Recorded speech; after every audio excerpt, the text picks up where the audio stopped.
ऐसा बहुत सारे साधकों का जो है प्रश्न होता है और ऐसा मैंने सुना भी है। और सोशल मीडिया पे लोग अनुभव भी डालते हैं कि अप्सरा साधना करने से ज़िंदगी बर्बाद हो जाती है। अप्सरा अगर एक बार सिद्ध हो गई तो फिर वो साधक को पूरी ज़िंदगी कभी छोड़ती नहीं है।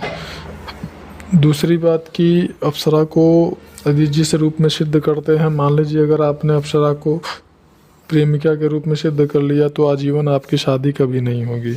दूसरी चीज़ कि अप्सरा को यदि आपने पत्नी मान लीजिए आपकी शादीशुदा हैं और आपने अगर अप्सरा की साधना प्रेमिका रूप में कर लिया तो वो आपकी पत्नी जो है वो मर जाएगी।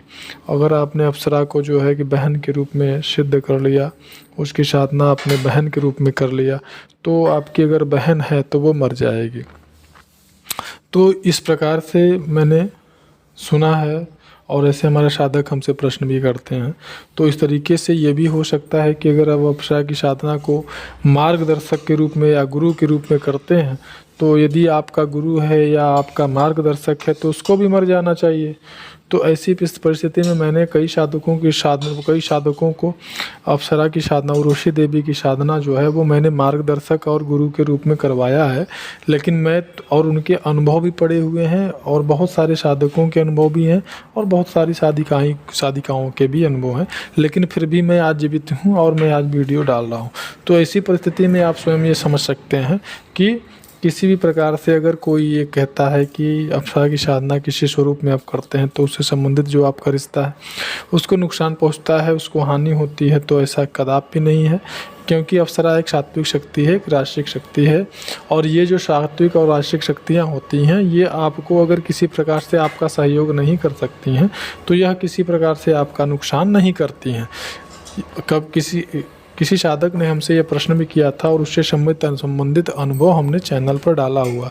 उनका प्रश्न यह था कि क्या अप्सरा के माध्यम से हम अप्सरा हमको क्या क्या दे सकती है। तो मैंने उनसे यही जवाब उनको दिया था कि अप्सरा हमें हर वो चीज़ दे सकती है जिस चीज़ को देने से या जिस चीज़ को हमें वो प्रदान करती है, आशीर्वाद देती है, या जिस भी मनोकामना को पूर्ण होने से किसी दूसरे व्यक्ति का कोई नुकसान नहीं होता है, किसी दूसरे व्यक्ति को कोई हानि नहीं पहुंचती है। ऐसे सभी कार्यों को अप्सरा हमारे लिए कर सकती है। अब जैसे कि आप अगर कहते हैं कि तुम संबंधित जो है आप मान लीजिए आपने अप्सरा को सिद्ध कर लिया और फिर आप उनसे बोलते हैं कि हाँ उस लड़की का वशीकरण कर दो, उस लड़की का सम्मोहन कर दो हमारे लिए, तो ये वो कदापि नहीं करेगी।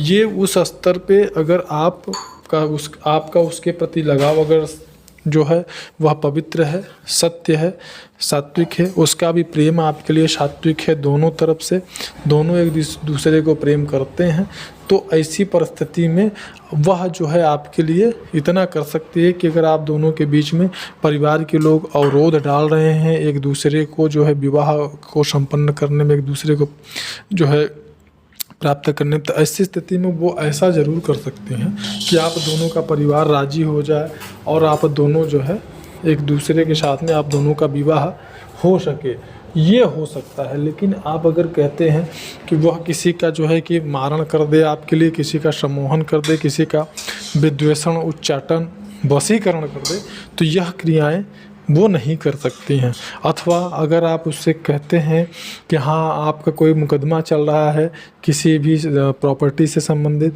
और आप उनसे बोलें कि हाँ जो है कि यह प्रॉपर्टी या इस मुकदमे में, यह केस में हमारी जीत हो जाए, हम जीत जाएं, तो ऐसा संभव नहीं है। वो तभी हो सकता है, उसमें आपको सहयोग कर सकती हैं वो, उसमें आपको लाभ मिल सकता है, लेकिन उस तभी हो सकता है जबकि आप सही हो, आपका मुकदमा, आपका केस सही हो और सामने वाला गलत हो। अगर ऐसा नहीं है तो वह उसमें किसी भी प्रकार से आपका कोई सहयोग नहीं कर सकती हैं। तो अगर ऐसा जिस शक्ति के द्वारा आप ऐसा कर सकते हैं, जिस शक्ति के द्वारा आपको जो शक्ति किसी भी प्रकार से आपको लाभ नहीं पहुंचा सकती है, जिससे किसी दूसरे को नुकसान हो जाए, तो ऐसी शक्ति जिसको वो किसी दूसरे व्यक्ति को नुकसान तक नहीं पहुंचाना चाहती है। जो व्यक्ति कभी जिस व्यक्ति ने उस शक्ति का नाम नहीं लिया है, उस शक्ति से कोई मतलब नहीं रखा है, तो फिर वो शक्ति स्वयं अपने साधक को, जो कि जिसने कि उसको साधना उसका किया, उसको जो है आराधना किया, उसके भोग तर्पण और हवन किया, दिन रात उसको जो है पूरे श्रद्धा भाव से जो है उसका भजन किया, ऐसे अपने साधक को वो शक्ति कैसे नुकसान पहुंचा सकती है जो अन्य दूसरे किसी को किसी प्रकार के नुकसान नहीं पहुंचा सकती है।